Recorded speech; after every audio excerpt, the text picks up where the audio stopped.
Hello and welcome to Enclave Comics, a haven for all things comics. On this great episode, we're going to take a look at my top 5 personal favorite goblins Spider-Man has ever faced. Please enjoy.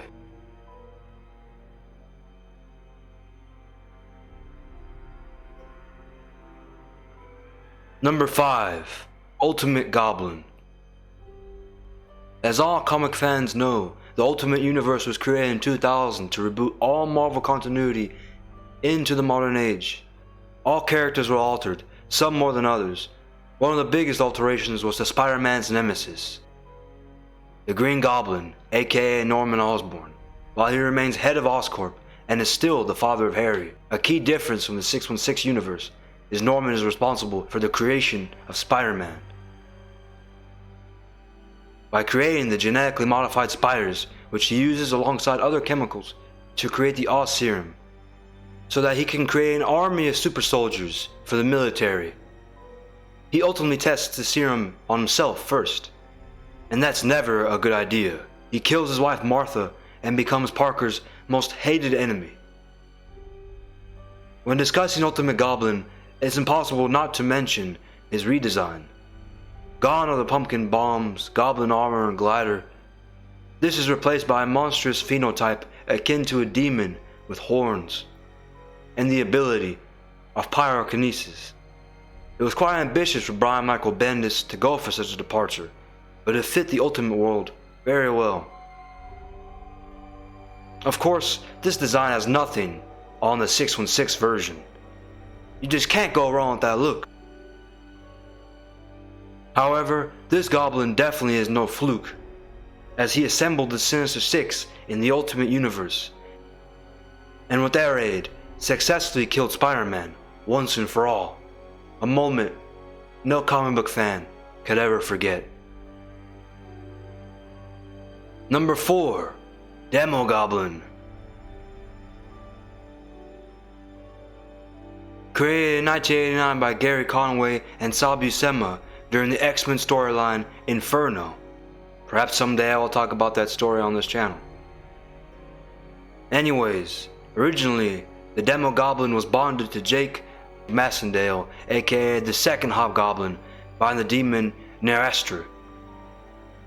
I might be pronouncing that wrong, but it's a really weird ass name.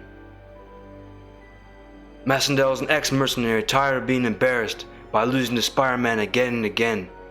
He wanted more power to defeat Spider-Man once and for all. Nerastra was amused by this request and granted him his wish, bonding him with the demon Demo Goblin.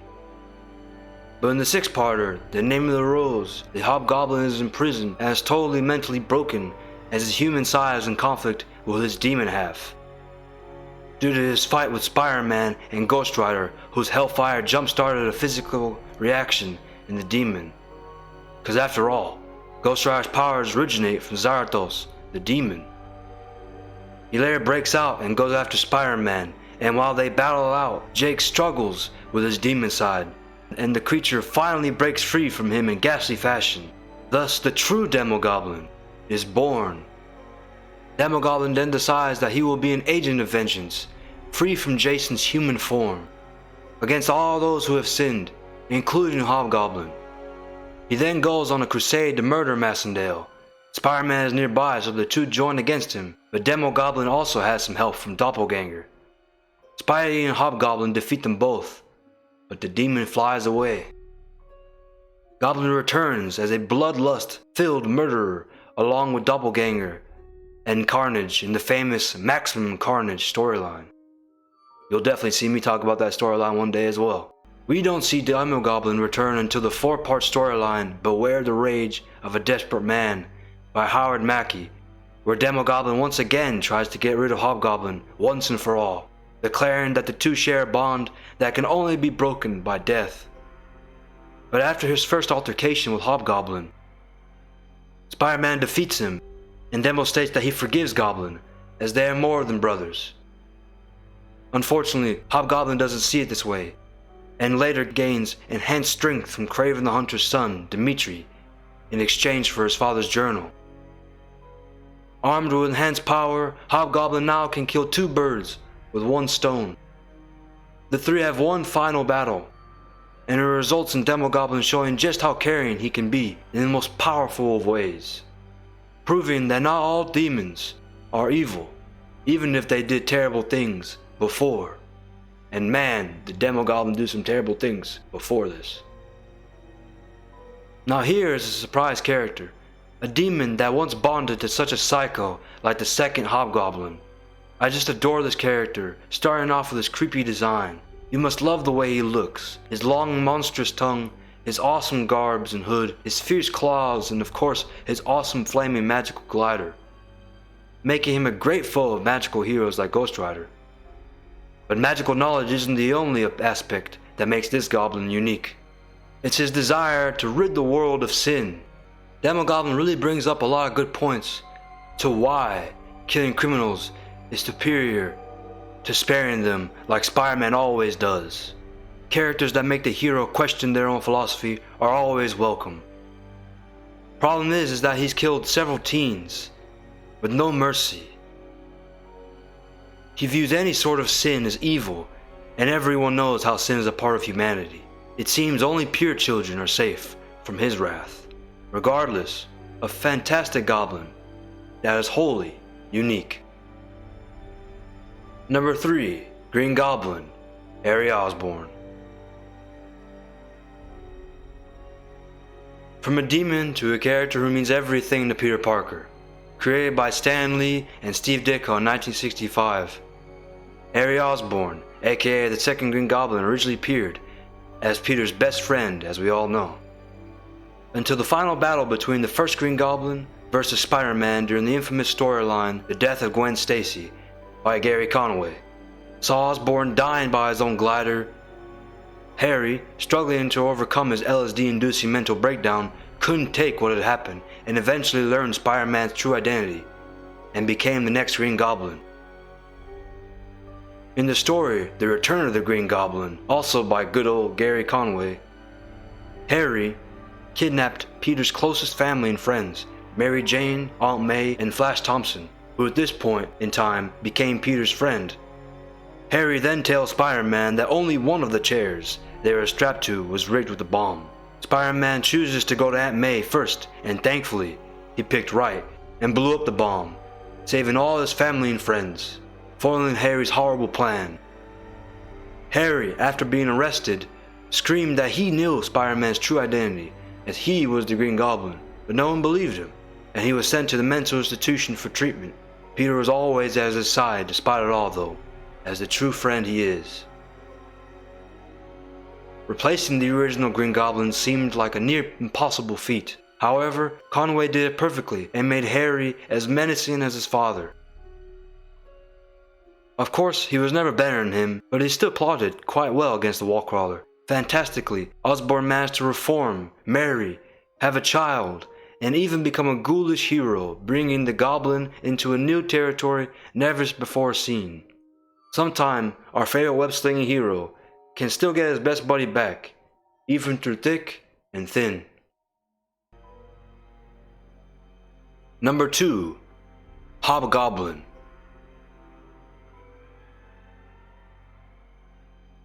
This might be a controversial choice, putting the Hobgoblin in front of Harry Osborn, but that's just how awesome this character is. Be warned that I'll only be discussing Roger Kingsley, the original Hobgoblin, for most of this. Massendale guys just desserts anyhow. Hobgoblin was created by Gary Conway and artist John Romita Jr. in the mid-80s. Kingsley was originally just a highly successful fashion designer who grew bored of his current lifestyle and grew obsessed with Norman. Little did he know that his life was going to change forever. One day, a small crook named Georgie and his gang of thugs almost hit Aunt May and Peter. In a matter of seconds, Spidey began chasing them across New York.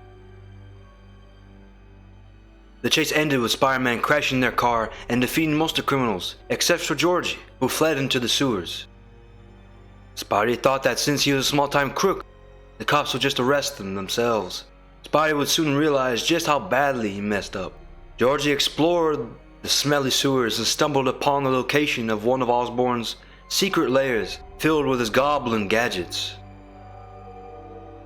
Kingsley then hired Georgie to take him to the site, and when he found the location, he was marveled at it. After taking all the tech, Kingsley disposed of Georgie and created a new costume. One that would be scarier and fiercer than any other goblin before him. In that moment, he became the Hobgoblin. With its new identity and the desire to pilfer more of the Green Goblin's equipment, Hobgoblin became more powerful than he ever was before. But it still wasn't enough to defeat Spider-Man. He needed more strength, more power. Hobgoblin then hatched a master plan to steal from all of Norman's secret layers, as well as to gather Osborn's journal with the secret Oz formula info written inside. Hobgoblin created the greatest goose chase in Spider-Man history to date, brainwashing the Daily Bugle journalist Ned Leeds and others to fulfill his master plan. After successfully weeding out the side effects of the Oz serum, Hobgoblin finally received the super strength he so desperately craved.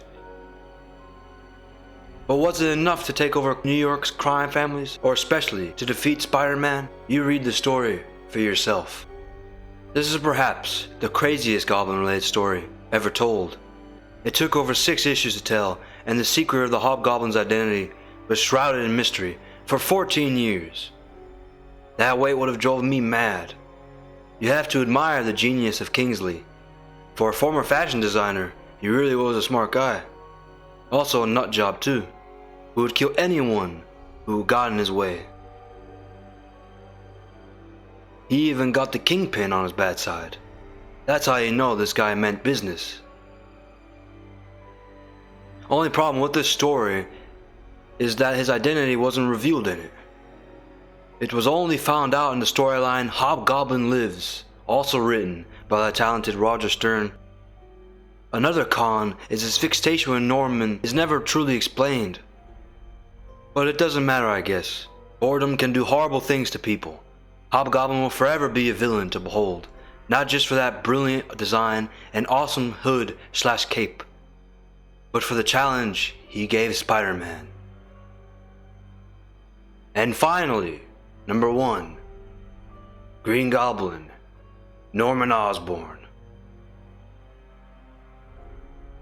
Was this any surprise? At the end of the day, there is only one true Goblin. Norman Osborn, aka the Green Goblin, was created by Stan Lee and Steve Ditko in 1964.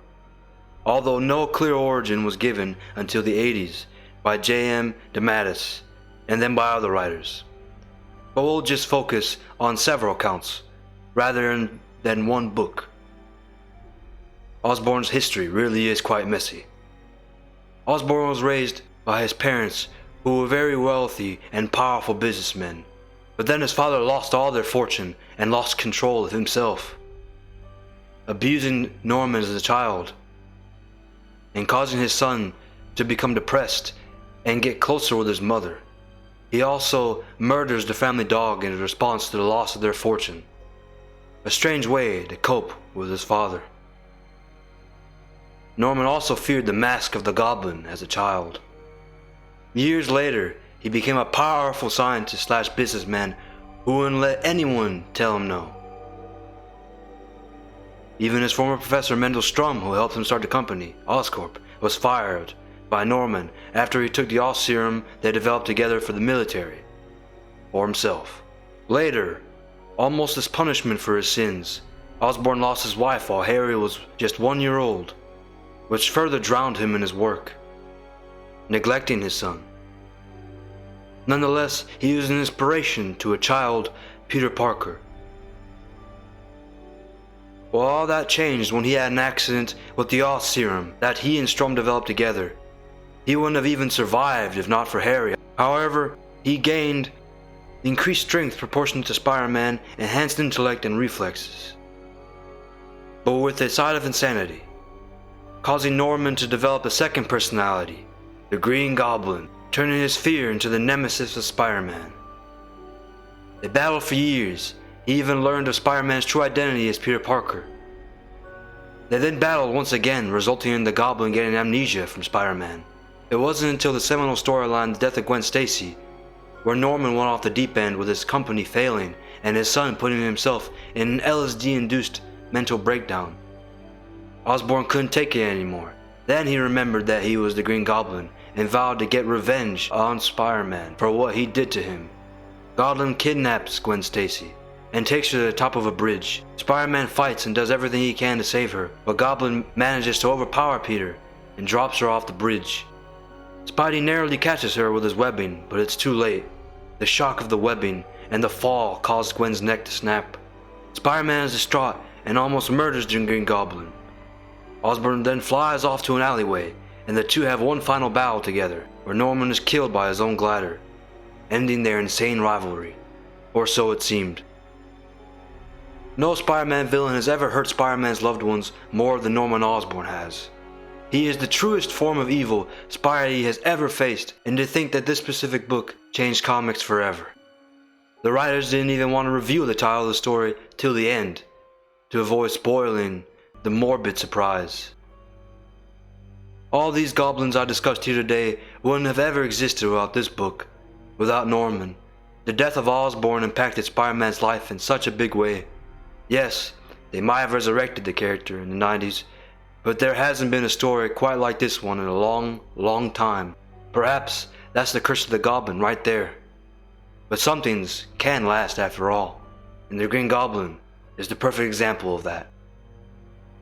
Well, that does it for this video, fellow viewers. I hope you enjoyed this tribute to all the greatest goblins in comics.